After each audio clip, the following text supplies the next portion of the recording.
Hello student. Last class में अपन ने discuss किया था पदार्थ की विशेषताओं के बारे में, यानी पदार्थ में कौन कौन से अभिलाक्षणिक गुण होते हैं। ठीक है, और अपन ने एक क्वेश्चन भी डिस्कस किया था। अब नेक्स्ट जो अपने टॉपिक हैं वो नेक्स्ट अपन उसको कंटिन्यू करते हैं। लास्ट में भी शायद मैंने आपको क्वेश्चन करवाया था, ठीक है ना। तो ऐसे ही आपके और भी हैं क्वेश्चन। ये क्वेश्चन दे रखा था आपके कि निम्न में से कौन से पदार्थ हैं, तो मैंने आपको बता दिया था। ठीक है, नेक्स्ट क्वेश्चन की बात करें तो नेक्स्ट क्वेश्चन है आपके, देखो इसमें आपके दे रखा है, मैं क्वेश्चन बोल देता हूं, उसका आंसर आप लिख लेना है ना, मैं लिखवा दूंगा। निम्नलिखित परीक्षण के कारण बताइए। एक तो है इसमें कि गर्म खाने की गंध कई मीटर दूर से ही आपके पास पहुंच जाती है, लेकिन ठंडे खाने की महक लेने के लिए आपको उसके पास जाना पड़ता है। देखो, गर्म खाने की महक आपको दूर से आ जाती है, जैसे पड़ोसी के कोई हलवा बनता है तो आप उसको आराम से फील कर लेते हो, आपको खुशबू आ जाती है उसकी कि कुछ ना कुछ वहां पे बना है। लेकिन अगर 2 दिन बाद वो पड़ा रह जाए, ठंडा हो जाए, तो उसकी खुशबू आएगी? नहीं आएगी। और ये कारण छुपा हुआ आपके पदार्थ के अभिलाक्षणिक गुणों में। तो देखो क्या है, क्वेश्चन क्या था कि गर्म खाने की गंध तो पहुंच जाती है, लेकिन ठंडे खाने की गंध नहीं वहां पे नहीं पहुंचती है। तो देखो गर्म खाना और एक ठंडा खाना। गर्म खाने का तापमान क्या रहता है? तापमान रहता है इसका उच्च। अगर तापमान ज्यादा है तो इसकी जो गतिज ऊर्जा रहेगी, गतिज ऊर्जा वो क्या रहेगी? ज्यादा रहेगी। और अगर मैं बात करूं ठंडे खाने की, ठंडे खाने का तापमान क्या रहता है? ठंडे खाने का तापमान रहता है निम्न। और ठंडे खाने का तापमान निम्न रहता है तो उसकी ऊर्जा क्या रहेगी? निम्न रहेगी। ठीक है, तो गतिज ऊर्जा ज्यादा है, इधर गतिज ऊर्जा कम है। गतिज ऊर्जा ज्यादा है मतलब कण की गतिशीलता ज्यादा है, गतिशीलता ज्यादा है। और इधर कण की गतिशीलता क्या है? गतिशीलता कम है, यानी कण की गतिशीलता क्या है? कम। अगर कण की गतिशीलता ज्यादा है तो वो आप तक आसानी से पहुंच जाएगी, यानी दूर तक कण आसानी से पहुंच जाएंगे, आसानी से पहुंच जाएंगे। तो इसको मैं समराइज करके लिख देता हूं, आप इसको ऐसे मतलब उतार लेना कंप्लीट। ये तो मैंने आपको शॉर्ट व्यू में बताया है, अब मैं इसको कंप्लीट लिख देता हूं, इससे आपके पूरा समझ में आ जाएगा कि ठंडे खाने में क्या है और गर्म खाने में क्या है। तो मैं इसको लिख देता हूं, अर्थात गर्म खाने में पदार्थ के कणों की गतिज ऊर्जा ज्यादा होती है,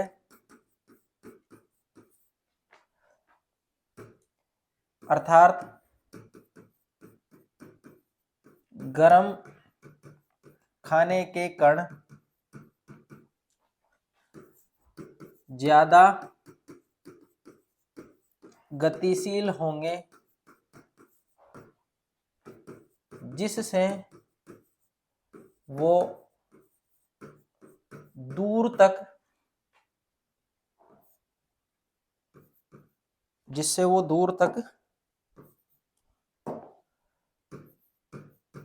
कम समय में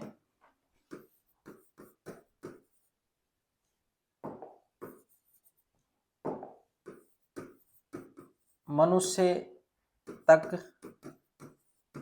पहुंच जाएंगे, यानी मनुष्य की नाक तक पहुंच जाएंगे। वो आई बात समझ में, जिससे उसको पता चल जाएगा कि यहाँ पे कुछ ना कुछ बना हुआ है। जबकि ठंडे खाने में क्या रहता है, कणों के पास गतिज ऊर्जा कम रहती है, जबकि ठंडे भोजन में कणों के पास गतिज ऊर्जा कम होती है, अतः यह ज्यादा दूरी तक नहीं पहुंच पाते, नहीं पहुंच पाते। इसीलिए गर्म भोजन का अपन को पता चल जाता है जबकि ठंडे भोजन का पता नहीं चल पाता है। ये सिंपल सा रीजन है, नोट डाउन कर लीजिए आप।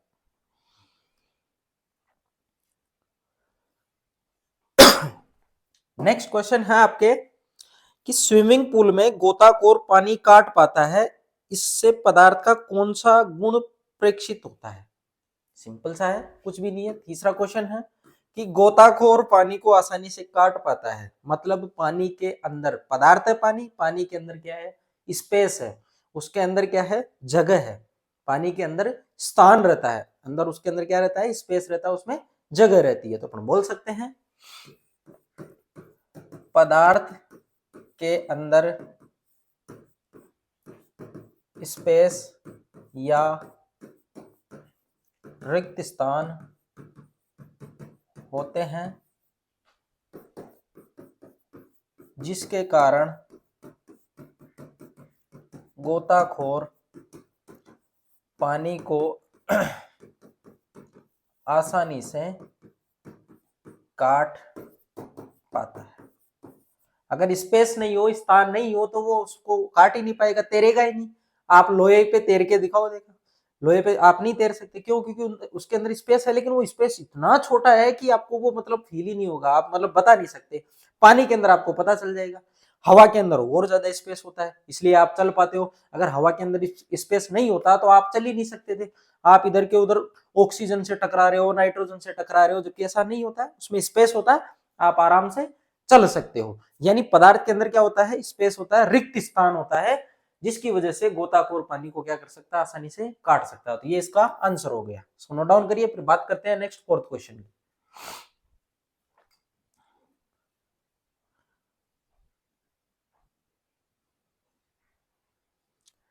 नेक्स्ट फोर्थ क्वेश्चन है, देखो फोर्थ क्वेश्चन दे रखा है आपके, पदार्थ के कणों की क्या विशेषताएं होती है? सिंपल सा है, पदार्थ के कणों की विशेषताएं मैंने लिखवा रखी है आपको सारी, पीछे स्लाइड में पीछे पढ़ सकते हो, लास्ट वीडियो में। पदार्थ के कणों की विशेषताएं मैं नाम लिख देता हूं, बाकी मैंने सारा समझा रखा है विशेषताएं, ठीक है। फर्स्ट विशेषता, पदार्थ पदार्थ में रिक्त स्थान या स्पेस होता है। दूसरा, पदार्थ के कण गतिशील होते हैं। पदार्थ के कण क्या होते हैं? गतिशील होते हैं, ठीक है। और एक और अपन ने बताया था लास्ट, तीसरा मैं लिख देता हूं कि पदार्थ के जो कण होते हैं वो आकर्षण बल रखते हैं। क्या रखते हैं? वो आकर्षण बल, इसीलिए उसके कण एक दूसरे से बिछड़ते नहीं है। यहाँ लिख देता हूं, पदार्थ के कण आकर्षण बल रखते हैं। तो ये पदार्थ के कणों की विशेषताएं हैं। रिक्त स्थान होता है, पदार्थ के कण गतिशील होते हैं, पदार्थ के आकर्षण बल होता है, पदार्थ के कण आकर्षण बल रखते हैं। तो ये तीन विशेषताएं हैं, मैंने विद क्रियाकलाप विद एग्जांपल आपको समझा रखा है, तो आप वहां से और अच्छे से उसको डिस्क्राइब कर सकते हो, ठीक है। इसको नोट डाउन करिए, फिर नेक्स्ट स्लाइड में बात करते हैं अपन पदार्थ की अवस्थाएं। उतारिए इसको।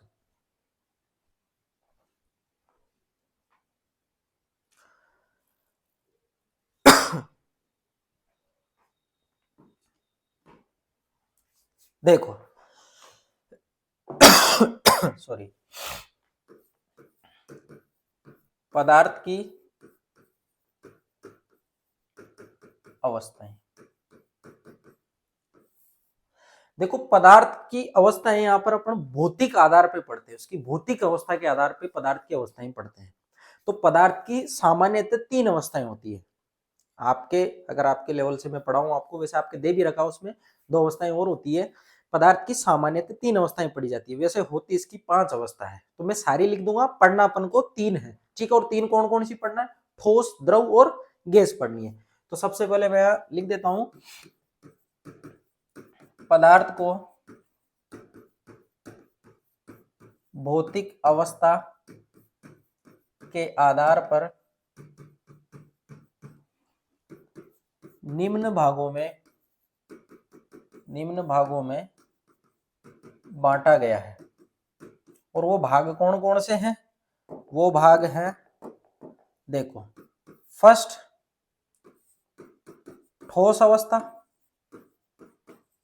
फर्स्ट है ठोस, दूसरी है द्रव अवस्था, तीसरी है गैस अवस्था, और चौथी है प्लाज्मा, पांचवी है बोस आइंस्टीन अवस्था, है ना, ये है प्लाज्मा अवस्था। तो ये अपन को अभी नहीं पढ़नी है, अपन को पढ़नी है ये वाली, ये तीनों, है ना। ये आप आगे चल के हाई एजुकेशन में, उच्च शिक्षा जब आप गेन करोगे तब आप इनको पढ़ोगे। वैसे मैं बता दूंगा, ये तो आप जब आगे जाके पढ़ोगे तब पता चलेगा बोस आइंस्टीन अवस्था कौन सी होती है। प्लाज्मा वाली तो आपके शरीर के अंदर है, ब्लड के अंदर, ठीक है ना, प्लाज्मा अपन बता सकते हैं, ठीक है। तो तीन अवस्थाएं अपन को पढ़नी है, ठोस अवस्था, द्रव अवस्था, गैस अवस्था, ठीक है। और इन दोनों के बारे में मैं आपको बता देता हूं। देखो प्लाज्मा अवस्था, प्लाज्मा अवस्था सामान्यतः उस अवस्था को बोला जाता है जब पदार्थ आयनों के रूप में अवस्थित हो। आयनों के रूप में आपने नाम सुना होगा, आयन दो प्रकार के होते हैं, धनायन और ऋणायन, ठीक है। तो यहाँ पे पदार्थ किस में रहता है? पदार्थ आयनिक अवस्था में रहता है। पदार्थ किसमें? आयनिक अवस्था में। जैसे अपना शरीर है, शरीर के अंदर ब्लड है, ब्लड में प्लाज्मा रहता है, तो प्लाज्मा के अंदर उसके मिश्रण के, यानी प्लाज्मा का जो मिश्रण होता है उसमें कई आयन उपस्थित रहते हैं, ठीक है। तो उस अवस्था को हम क्या बोलते हैं? प्लाज्मा अवस्था बोलते हैं। ये जो प्लाज्मा अवस्था है, ये अगर वातावरण में अपन देखें तो वातावरण कई लेयर से, कई परतों से बना हुआ है, जैसे सौभ मंडल है, समताप मंडल है, ओजोन मंडल है, ऐसे एक होता है आयन मंडल। आयन मंडल में भी प्लाज्मा अवस्था पाई जाती है, आयन मंडल। वहां पे क्या होता है, जो गैसें रहती है वो आयनों की फॉर्म में रहती है, आयनों की अवस्था में रहती है। तो उस अवस्था को भी अपन क्या बोलते हैं? प्लाज्मा अवस्था बोलते हैं। आई बात समझ में? तो प्लाज्मा अवस्था यहां से आप समझ सकते हो। फिर बोस आइंस्टीन है, ये आप आगे हायर एजुकेशन में पढ़ोगे। ये एटम के अंदर पार्टिकल होते हैं, प्रोटॉन, न्यूट्रॉन, इलेक्ट्रॉन, ऐसे ही और भी पार्टिकल होते हैं, जैसे मेजॉन कण होते हैं, पायोन कण होते हैं, एंटी न्यूट्रिनो, न्यूट्रिनो, ऐसे कण होते हैं। तो जनरली बोस आइंस्टाइन उन पार्टिकल्स के आधार पे दी गई है अवस्थाएं, ठीक है ना। तो ये हायर एजुकेशन में आप पढ़ोगे।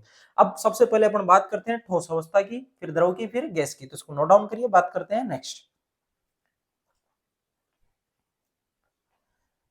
देखिए, सबसे पहले है अपने ठोस अवस्था। सबसे पहले ठोस अवस्था, जैसे जैसे मैं पॉइंट लिखता जाऊं वैसे वैसे आपको पॉइंट लिखने हैं, बिल्कुल सिंपल से तरीके से पढ़ेंगे, ठीक है। देखो ठोस, सबसे पहले बात करते हैं कि बोलेंगे कि नहीं। तो ठोस का आकार और इसकी आकृति की मैं बात करूं तो वो निश्चित होता है। आकार और इसकी आकृति क्या होती है? निश्चित होती है। और इसके आयतन की बात करें तो आयतन भी क्या होता है? फिक्स होता है, नियत होता है, निश्चित होता है, ठीक है। आयतन भी क्या होता है इसका? फिक्स होता है।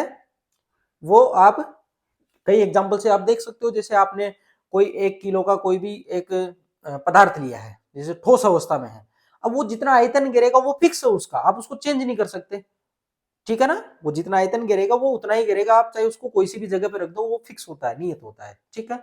ऐसे ही बात करें अपन इनके मध्य अंतर आणविक आकर्षण बल, तो जो ठोस होते हो, वो ठोस में जो आकर्षण बल होता है इतना मजबूत होता है कि कणों को इतना पास पास रखता है कि वो उसको एक साथ आपको सॉलिड फॉर्म में, यानी ठोस अवस्था में वो दिखाई देता है, इतना पास ले आता है वो, ठीक है। ऐसे ही बात करें अपन और कि इनके अंदर संपीड़ितता का गुण पाया जाता है। संपीड़ितता का मतलब होता है दबाना, आप ठोस को नहीं दबा सकते। संपीड़ितता इनमें लगभग नगण्य पाई जाती है। आई बात समझ में? और एक और प्रॉपर्टी है इनके अंदर कि विसरण की दर, विसरण का मतलब होता है एक जगह से दूसरी जगह कणों का जाना, एक जगह से दूसरी जगह कणों का जाना उसको विसरण बोलते हैं, यानी उच्च सांद्रता से निम्न सांद्रता की ओर कणों का जाना विसरण कहलाता है। तो विसरण का गुण ठोस अवस्था में नहीं पाया जाता है, ठीक है, या लगभग नगण्य होता है। तो 1 बाय 1 सारे पॉइंट यहाँ पे अपन डिस्कस करते हैं। देखो इधर सबसे पहले बात करते हैं फर्स्ट पॉइंट, ठोस का आकार या आकृति की मैं बात करूं, ठोस का आकार या आकृति निश्चित होती है, निश्चित होती है। दूसरी बात करें अपन,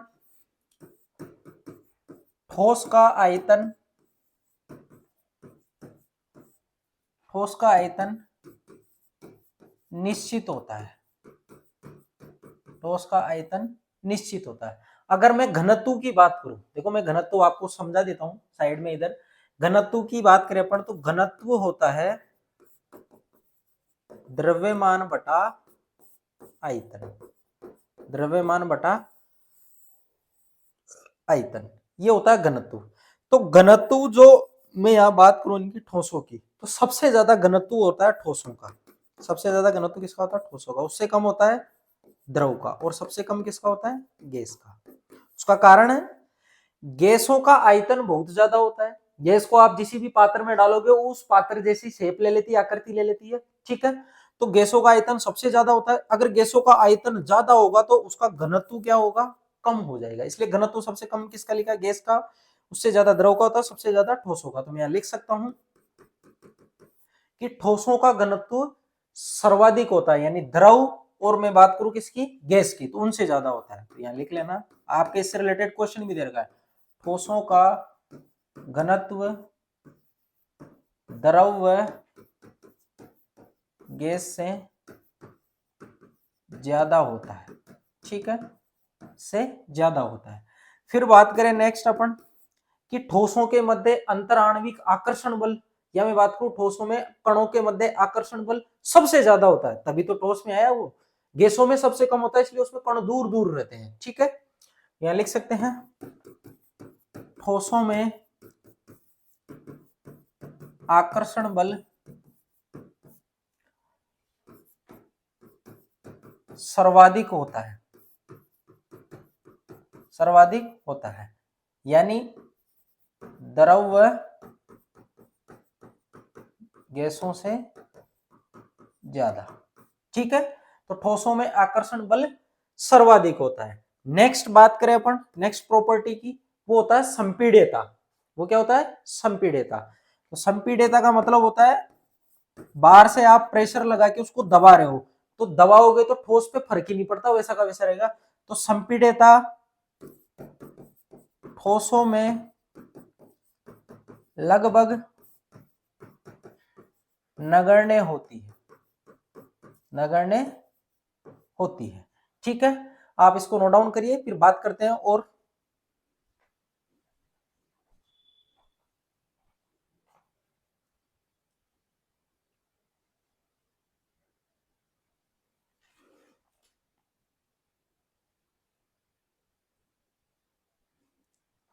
देखो इधर नेक्स्ट प्रॉपर्टी है, 5 प्रॉपर्टी अपन ने पढ़ ली। एक और पढ़ लेते हैं विसरण की। विसरण की दर ठोसों में नगण्य होती है। और विसरण की दर क्या होती है? विसरण बोलते किसे हैं? तो विसरण के लिए मैं लिख देता हूं कणों का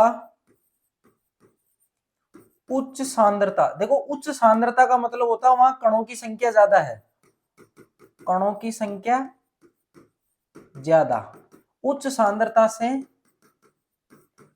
निम्न सांद्रता, निम्न सांद्रता का मतलब कणों की संख्या क्या है? कम, की ओर गमन। इसे क्या बोलते हैं अपन? विसरण की दर बोलते हैं। तो आप सॉलिड को रखोगे, जैसे घर पे आपके कोई ठोस पड़ा हुआ है, ठोस वस्तु पड़ी हुई है, तो कल आके देखोगे तो आपको दूसरी जगह थोड़ी मिलेगी, अपने आप को नहीं मिलेगी ना। जहां रखे गए थे वहीं रखी हुई मिलेगी, मतलब उसके कण कहीं नहीं गए, कण कहीं नहीं गए, मतलब विसरण की दर उसमें क्या है? लगभग नगण्य है। जबकि लिक्विड ऐसे कई द्रव होते हैं जिनको आप रखते हो, थोड़े टाइम बाद देखोगे आप तो थोड़े टाइम बाद उसकी जो मात्रा होती है वो कम हो जाती है। जैसे अल्कोहल है, अल्कोहल को आप रखोगे तो अल्कोहल थोड़े टाइम बाद कम हो जाएगा। ऐसे मैं बात करता हूँ पेट्रोल की। बाइक में आपने सबने देखा होगा पेट्रोल भरवाते हैं अपन, पेट्रोल अगर आप ढक्कन खोल दोगे तो थोड़े टाइम बाद वो पेट्रोल है उसका अमाउंट कम हो जाएगा। क्यों हो जाएगा कम? क्योंकि वहां पे कणों की सांद्रता ज्यादा है, ज्यादा सांद्रता से कण कहां जा रहे हैं? निम्न सांद्रता की ओर जा रहे हैं। इस प्रकार की प्रक्रिया को बोला जाता है विसरण। इसको क्या बोलते हैं? विसरण बोलते हैं, ठीक है। तो ये हुए इनके गुण। अब मैं बात करता हूं उदाहरण की। तो उदाहरण हो गया जैसे आयरन है, जैसे कॉपर है, कुर्सी है, ठीक है, पेंसिल है, ठीक है। ऐसे आप उदाहरण ले सकते हो, जैसे जिंक है। ये सब क्या है, ये सब ठोस अवस्था में रहते हैं। तो ये सब आप इनके उदाहरण लिख सकते हो कि ठोस के कौन कौन से उदाहरण है। इनको नोट डाउन करिए, फिर बात करते हैं अपन द्रव अवस्था की।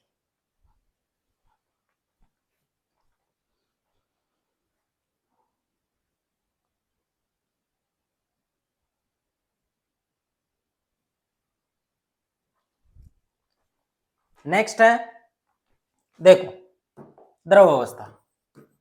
नेक्स्ट क्या है, द्रव अवस्था। इसको बोलते हैं अपन लिक्विड स्टेट। सेकंड, तो देखो द्रव अवस्था में सबसे पहले बात करते हैं अपन इसके आकृति की। द्रव की आकृति निश्चित नहीं होती, निश्चित नहीं होती। इंपॉर्टेंट पॉइंट है, इसकी आकृति क्या होती है, निश्चित नहीं होती है। कैसे, देखो इधर आपने 1 लीटर पानी लिया, गिलास में डालोगे तो गिलास की आकृति जैसा हो जाएगा, किसी लोटे में डालोगे तो लोटे की आकृति जैसा हो जाएगा। मतलब जिस पात्र में डालोगे उस पात्र के आकार का उसके अंदर पानी हो जाएगा। मतलब आकार बदल रहा तो आकार इसका फिक्स होगा, आकृति फिक्स होगी नहीं, होगी ना। तो मैं यहां लिख देता हूं, पात्र के समान आकृति होगी। जैसा पात्र लिया वैसी क्या हो जाएगी इसकी आकृति, इसलिए इसकी आकृति क्या होती है, निश्चित नहीं होती है। अगर बात करें आयतन की, हाँ बिल्कुल आयतन फिक्स होता है, आयतन निश्चित होता है, निश्चित होता है। चाहे आप 1 लीटर पानी को 1 लीटर के गिलास में डालो बड़े वाले में, या आप 1 लीटर के लोटे में डालो, 1 लीटर ही रहना है, वो वॉल्यूम थोड़ी चेंज हो जाए। ऐसा थोड़ी है कि आप 1 लीटर पानी को आप बड़ी बाल्टी के अंदर ले लो तो वो बाल्टी के बराबर का आयतन हो जाएगा उसका, नहीं होगा। 1 लीटर डाला तो 1 लीटर रहेगा ना, वो थोड़ी चेंज होगा, ठीक है। तो आयतन इसका क्या है, निश्चित होता है, जबकि आकृति निश्चित नहीं होती है। नेक्स्ट बात करें अपन, देखो इसकी आकृति हो गई और आयतन हो गया। अब बात करते हैं इसके घनत्व की। घनत्व, तो यहां मैं लिख देता हूं घनत्व ठोसों से कम होता है, गैसों से ज्यादा होता है। सामान्यतः ठोसों से कम व गैसों से ज्यादा होता है, ठीक है। ये हो गया इसका घनत्व। अब बात करते हैं नेक्स्ट अपन इसके कणों के मध्य आकर्षण बल की। तो सेम वही है, ठोसों में आकर्षण बल ज्यादा होता है, गैसों में कम रहता है। सबसे कम किस, सॉरी उससे कम किस में, द्रव में, द्रव से कम गैसों में। तो ये बीच में आ गया, तो यहां लिख सकते हैं अपन कणों के मध्य, कणों के मध्य आकर्षण बल ठोसों से कम व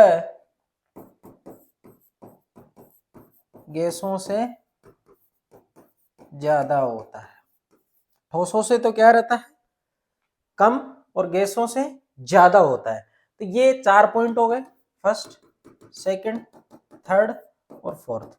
नेक्स्ट पॉइंट की बात करते हैं अपन इसके, जो है इसके संपीड्यता से रिलेटेड। तो आप इसको नोट डाउन करिए। नेक्स्ट पॉइंट है 5वां पॉइंट, देखो संपीड्यता। संपीड्यता इनमें थोड़ी बहुत पाई जाती है, ठोसों में तो नगण्य होती है बिल्कुल ही, इनमें ठोसों से ज्यादा संपीड्यता और गैसों से कम होती है। मतलब सबसे ज्यादा तो गैस में रहेगी, गैस में कण दूर दूर रहते हैं ना, तो आप उनको आराम से दबा सकते हो, ठीक है। यहां लिख देता हूं मैं संपीड्यता, यहां लिख लेना ठोसों से ज्यादा संपीड्य लेकिन गैसों से कम संपीड्य होते हैं। यानी संपीड्यता की मैं बात करूं क्रम की, तो संपीड्यता सबसे ज्यादा किस में होगी, यहां लिख देता हूं संपीड्यता का क्रम सबसे ज्यादा किस में होगी, गैसों में, फिर द्रव और फिर ठोस। इसमें तो लगभग ये जीरो ही होती है, नगण्य आप बोल सकते हो। ठोस में सबसे ज्यादा किसमें होती है, गैसों में। तो अपने द्रव कहां फंस गए, गैस और ठोस के बीच में, यानी ठोसों से ज्यादा और गैसों से कम। नेक्स्ट प्रॉपर्टी है इसकी संपीडितता हो गई। उसके बाद है आकर्षण। तो इनके कणों के मध्य आकर्षण ठोसों से कम पाया जाता है, इसलिए द्रव अवस्था में आ गया। गैसों से ज्यादा पाया जाता है, इसलिए गैस में नहीं गया। आई बात समझ में। यहां लिख देता हूं मैं, द्रव के कणों के मध्य आकर्षण बल ठोसों से कम व गैसों से ज्यादा होता है, वह गैसों से ज्यादा होता है। ठीक है, इसलिए ये द्रव अवस्था में रहते हैं। उदाहरण की बात करें, उदाहरण जल हो गया H2O, द्रव अवस्था की बात कर रहे हैं। और इसका उदाहरण हो गया जैसे नींबू पानी है, नमक का पानी है, चीनी का पानी है। ये सब कौन से हो गए, द्रव अवस्था के उदाहरण हो गए। और आप ले सकते हो इसमें जो भी आपके माइंड में आ रहा है, जैसे अल्कोहल हो गया, ये भी क्या है, द्रव अवस्था में है। ठीक है, जैसे पेट्रोल हो गया, द्रव अवस्था में है। डीजल हो गया, किसमें है, द्रव अवस्था में है। तो ये सब आप ले सकते हो। जैसे ऑयल की बात करें, तेल की बात करें, जो आप घर में सब्जी बनाने के काम में लेते हो, वो भी किस में रहता है, द्रव अवस्था में रहता है। घी की बात करें तो घी सर्दियों में ठोस अवस्था में चला जाता है। ठीक है, तो जो ठोस में रहता है वो ठोस, जो लिक्विड में रहता है वो लिक्विड, मतलब जो तरल अवस्था में रहता है उसको आप क्या बोल दोगे, द्रव बोल दोगे। ठीक है, तो ये बात हुई आपकी किसकी, द्रव अवस्था की। अब बात करते हैं अपन नेक्स्ट गैस अवस्था की, तो इसको नोट डाउन करिए।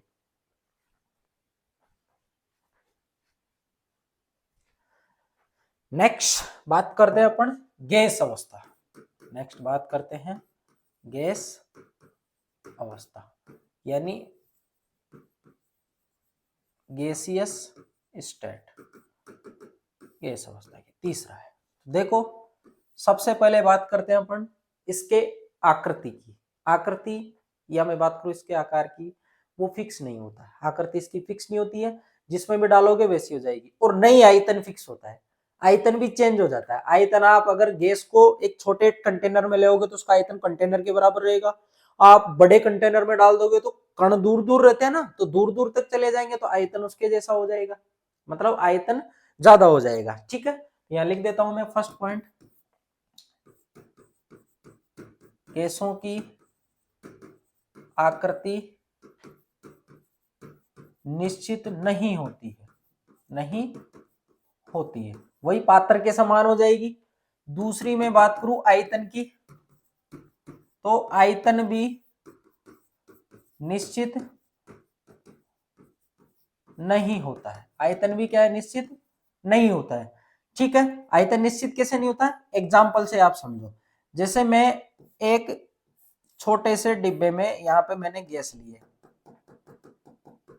ये गैस है, ठीक है, ये गैस, और मैंने बोला कि ये पात्र है 1 लीटर का। अब इसी गैस को मैं ले रहा हूं किसमें, 2 लीटर के पात्र में। ये 2 लीटर का क्या है, पात्र है। ये यहाँ पे मैंने लिया है 2 लीटर का पात्र।